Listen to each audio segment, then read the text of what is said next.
आपण पाहत आहात लोकप्रबोधन, सर्वसामान्य जनतेचा हक्काचा न्यूज चॅनल।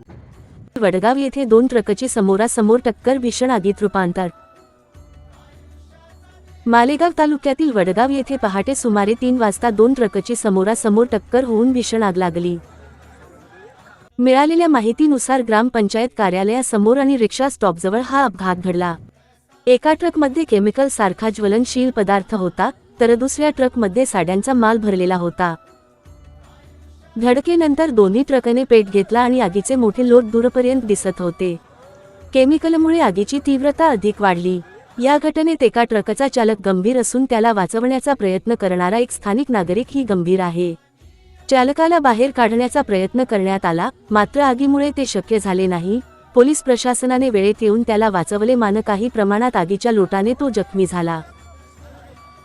अपघातानंतर गावातील नागरिक मोठ्या संख्येने घटनास्थळी धावून आलेत। अग्निशमन दलाच्या 8 ते 9 गाड्या घटनास्थळी दाखल होऊन आग नियंत्रणात आणण्याचे प्रयत्न केलेत।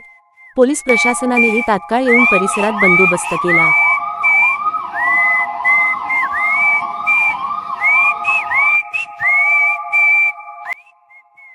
या आगीत दोन्ही ट्रकमधील लाखो रुपयांचा माल जळून खाक झाला।